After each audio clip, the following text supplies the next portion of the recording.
Hey, what about the MCG Friday night? A crowd of 97,000, Damo. That was fantastic. One of the biggest we've seen in a long time.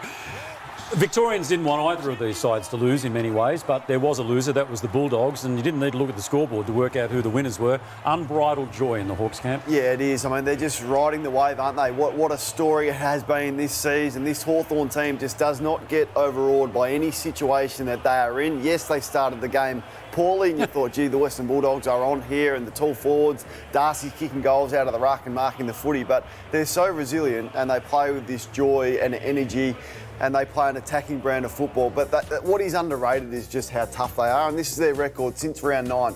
They're the best team in it in terms of the consistency. There's been one bad performance since round 9. What team can say that this year? They've lost 2 games. That one against Port Adelaide absolutely should not have lost.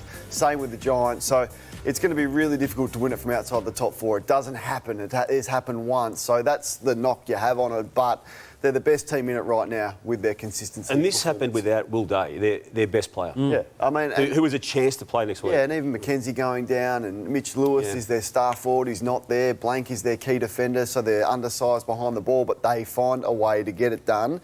And once again, they're challenged, tough conditions. 97 doesn't matter. They don't care. They're just a joy to watch. I've said all year that you're chasing your tail too much from this position, but I now believe that they can win it. Like, it's the first time I've said it all year because I haven't trusted it. I think I thought a team on a roll, young team, but I think there's only 3 weeks to go, and I think that they've got the ability to win 4 finals. They've got the energy as well. And the energy, and I think their defence is underrated. No one talks about. The Dogs couldn't even get the ball inside 50. That's how well they defend the ground. Everyone wants to talk about these lively players and what they do, but they have got every base covered. And they've got the X factor. Let's talk about those lively players because Nick Watson was really good. He kicked 4 goals. Ginnivan was okay as well, but it's a good story. We spoke to him after the game on Triple M Footy and we asked him about his goal kicking.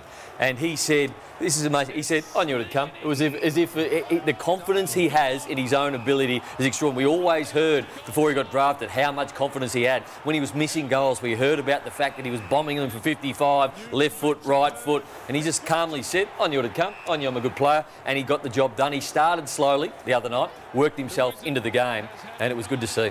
And his mateship and teamship with Jack Ginnivan is now next level, isn't it? They gave away a lot of goals themselves. Yeah. And it's really compelling. I had no issue last year, and others did, I get it, but I had no issue when Jack Ginnivan went to the Moonee Valley Racecourse the night before a grand final. Collingwood did have an issue, traded him out as part of their reasoning. This is the celebration after the goal he kicked in the last quarter for what he did the previous night to that game, going to the London Tavern with a bunch of mates. They have a couple of soda waters and a Parmigiana. So, again, no issue. I had no issue with it. People, I understand, do, but it doesn't matter. Well, it doesn't matter what you do. People did, because there's a fine line, isn't there? Because if Hawthorn had a loss, then we would have been showing it over and over again. Him having a dinner at a pub would have had nothing to do with him not getting a kick had he not got a kick. I don't think he should be there. I just don't. What's the risk reward here? Because we're talking about it. You just don't need that distraction. But just because we're talking about it doesn't mean it was wrong. No, it's not a hang your fence. But why would you go to a pub? Now Sam Mitchell says, well, everyone would have gone out for dinner, or half the team would have. Yeah, that's fine to an Italian restaurant or whatever. But just the fact that you are there becomes a distraction that we talk about that has the potential to be a 0.5%, a 1%. He's relaxing with mates in a way that you can be able to do. I don't think Hawthorn give a tinker's cuss what we talk about. Right? Yeah. Well, Collingwood did before the grand final. They moved him on. So, I mean, after everything that had gone on, I just don't think it is a smart play to do that. Yeah. Well, I think it all comes down. I think Collingwood would have been frustrated because I don't think he's a professional. He wasn't a great professional, I don't think, at Collingwood, and that probably builds up to letting you down, whereas I think he shows with his form at Hawthorn, he runs his guts out. Like, if you are training and living it for the week, I don't think you worry about what you do the night before. Do you care, Brownie, what he does the night before a game? Well, if it was me, I wouldn't have done it, but he is very different, and it is very different with the younger generation today, and if it works for him and Sam Mitchell's happy with it, then and that's all that matters, whether Sam Mitchell... Yeah. My only knock on it is you've got too many would-be heroes that want to make a name for themselves by targeting. That is Kane's point. So if you're not there, you don't have that. Yeah. Everyone's going to... If this was before a grand final, can you imagine how many people would have their phones out, taking photos, posting it to social, then the journos get a hold of it, then it is potentially a distraction. That's the only thing. Alrighty, that wasn't the volcano, but this is the official volcano from the man himself. Yeah, the volcano's back in a big way this morning because I think the most let down person in football right now is Sam Power, the Western Bulldogs list manager, because He just gives Luke Beveridge a gift. He says, all right, here is the best list in football. There's nothing else I can do. You want key defensive cover? Here it is. You want a great midfield? Here it is. You want the best tall forwards in the game? Here it is. All you have to go and do, Luke, is put these players in the position to succeed. And he can't do it once again. So here's Luke Beveridge asked why was Marcus Bontempelli spending so much time on the bench during a cutthroat final. Was there anything wrong with Marcus physically tonight? It felt like in the middle two quarters he spent a lot of time off the ground, a bit longer than usual. No, I don't think he did, Josh. Did you feel like he did you? Yeah. Have you got facts on that, or...? I just felt in the middle two quarters he was off for about 10 or 12 minutes at one point. No, he's only having his... Well, to my mind, he might have got stuck on there for a minute or two longer, but no, he was okay. I mean... And, you know, he tried to lift us in the last quarter. He kicks a goal. He almost kicks a second. And No, well, Josh didn't have the stats right in front of him at that moment, but his gut feel was right. Marcus Bontempelli spent 78% time on ground between quarters 2 and 3, and when he was on the ground, he was forward, which resulted in 4 touches, 0 clearances and 0 impact. In a cutthroat final, the best player, the All-Australian captain, is either on the bench or forward. Sam Power's gone, here, I can't do much more. You've just got to put these players in the position. So 3 years in a row they haven't won a final, haven't finished top 4 with the best list in football, the healthiest list in football, and you lose again. But once again, people will let him off the hook and we'll move on, and the Western Bulldogs have wasted another year. Haven't won a final, the Bulldogs, under Luke Beveridge in the seasons outside of the 2 grand final outcomes, 2016 and 21. And these are their last 3 finals. You go back to the horrific outcome in the final 3rd and 4th quarters of the grand final, 2021 against Melbourne. They conceded 16 of the last 17 goals of that game. You go to the next year, they were 40-plus points up against Fremantle in an elimination final. Scoreline at quarter time of that game, 5-5 to 0-1. They lose it. You then get to Friday night, and again they have conceded a run-on of scores that go 9-10-64 to 2-4-16. That's the last 3 finals that the Western Bulldogs have played in under Luke Beveridge's coaching. It's just not being rectified at all. It's a wasted era. Okay, era. Yeah, 3 years. Whoa. What's this? Hang on. This is our inserter alert.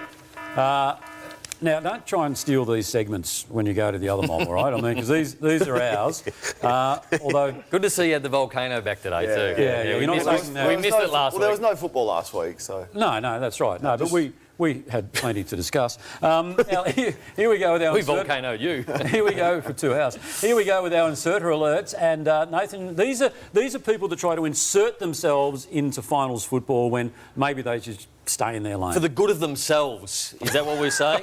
Well, because I feel like the Prime Minister, this was for the good of himself, going into the Hawthorn rooms. And this sickens me. Anthony Albanese, he's had a look at the polls and he's thought Damo's man, Peter Dutton, is closing and he's in front. There's a gap. He feels like, I need to look like a common man. I'm going to go into the Hawthorn rooms. Give it up, Albo. No one's buying it. Now, if the Ginnivan family didn't have enough headlines, like if Jack hadn't created enough, you just got to hand it to his old man, Craig. TJ's mate. Here he is. Here he is. Come on, Craig. Come on, Craig.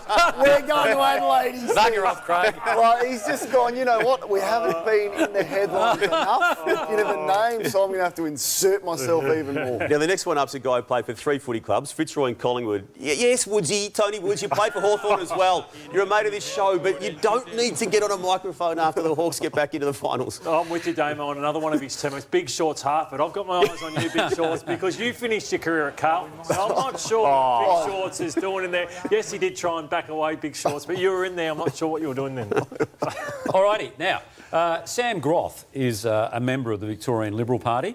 So when you're a member of the Victorian Liberal Party, you're in desperate need of relevance. And he found it on the ground yesterday. There he is, look, hugging all the players. Why is Sam Groth on the ground? Now, that's what you wanted to know, Lordo, when you said touching grass. I don't know. Well, he is a lifelong Sydney supporter, right? There's no doubt about that. But there was a little bit of an insertion going on there with Sam Groth, the honourable member for Nepean. You feel like he might be the Premier coming up. He will be. Don't laugh, Damo. I spoke about someone on this panel as inserted themselves. The Hawks inserters, I call them. And look at it, Damo. Damo, how have you found your way inserting it? I've I'm mates with Brad Klebansi on right of screen there, who's a maniac and a very good friend of mine on the Hawks Insiders, who have been giving me a bit of grief, Lordo. Yeah. They asked me in for a photo. Not about you, Damo. It's not about me. They wanted the photo, Brownie. TJ, there's a couple that were lucky not to feature as well. Just a bit sensitive. Yeah, I know, because who? Ariane Titmus. Georgie Parker. Georgie Parker with her giant scarf. Pat Cummins with his Sydney scarf. Come on. Oh, hang on. And what about Braden Ingram, the reporter from Channel 9 Adelaide? Very lucky. Sitting next to Pat Cummins. Very lucky. Anyway, honourable mentions to those inserters. Welcome back to the Sunday Footy Show. Kane just dropped a funny. Why can't you be funny on air? Well, I've got to come up with my own material because I've been sabotaged. Oh, you have not. What about this match as we move on? Because Jai Newcombe is going to join us very, very shortly. In fact, in about 30 seconds from now. But the Hawks, as I say, they are flying at the moment. Yeah, quarter time, they're down by 2 goals, but then it was all Hawthorn after that. It was a domination. Watson, Deere, McDonald, they've had options all year in that forward line. Jai Newcombe was best on ground by a long way. Lloyd Meek, I thought, was second best on ground. What a recruit he's been for the Hawks, and Massimo D'Ambrosio, brilliant as well. Another recruit. So Jai Newcombe does join us out at Waverley. Jai, congratulations.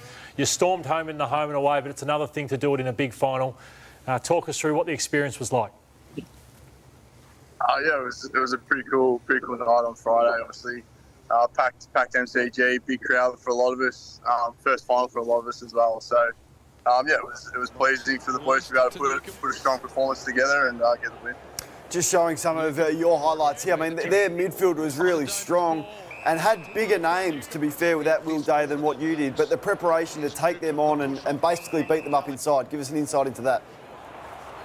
Yeah, definitely. Obviously, they got a few quality players that have rolled through there all year. And I think sort of our strength as a midfield is that we've been pretty even balanced across the season. We sort of haven't had anyone stand out every week and being reliant on sort of one player being, sharing the load really well, and that was pretty much what happened again on the weekend. It was nice to have sort of 4 consistent contributors across 4 quarters, and Mika was massive for us as well. Obviously in the ruck battle, did a great job, and set us up for a good game. Just saw that stoppage goal that you kicked. Not sure if you could have seen it, but was there carnage in the celebrations? Did you break Ward's nose in those celebrations?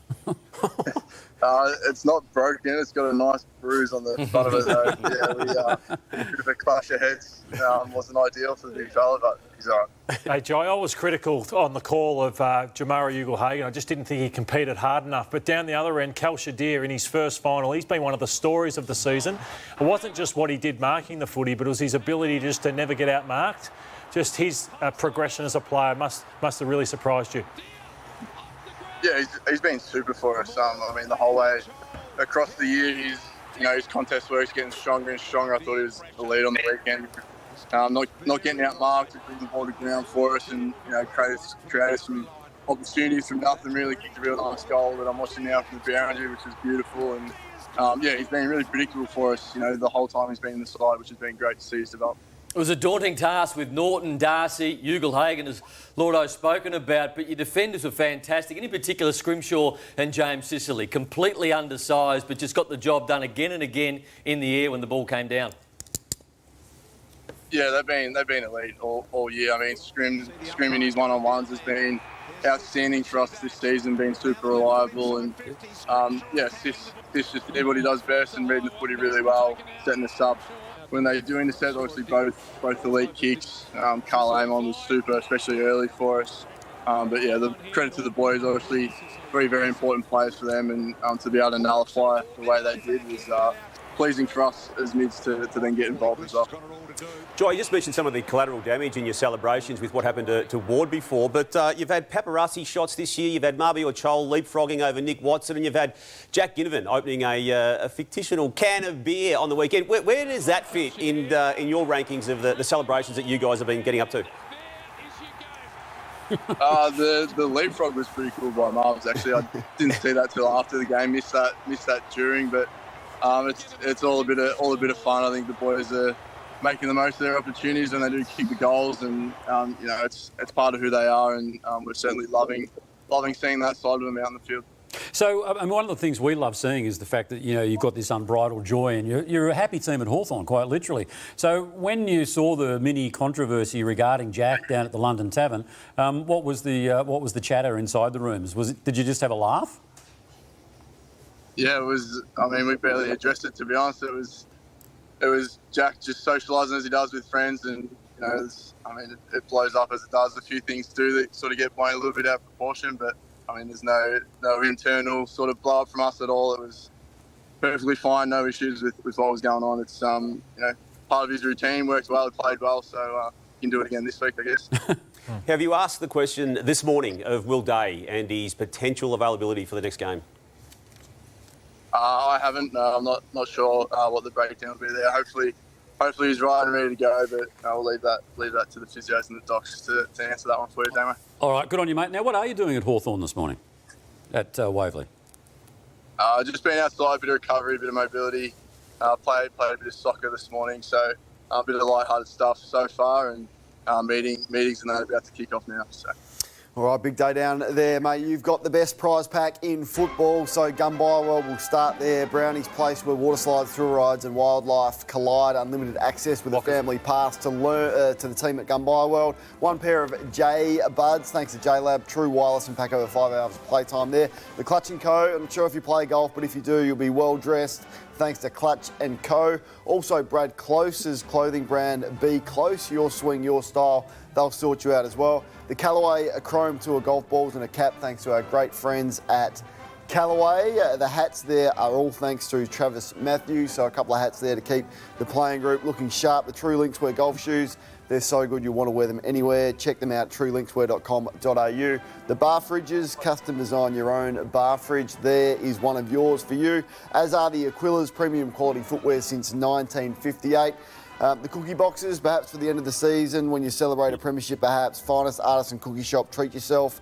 Platform 28 when you're in Docklands, the best pub there. Tell them Lordo sent you, Jai. And a pair of Rick's eyewear glasses, thanks to rickseyewear.com.au. And St Goliath, you can elevate your wardrobe with the latest streetwear style from St Goliath. It is the best prize back going around, that's for sure. Jai, we do appreciate your time this morning.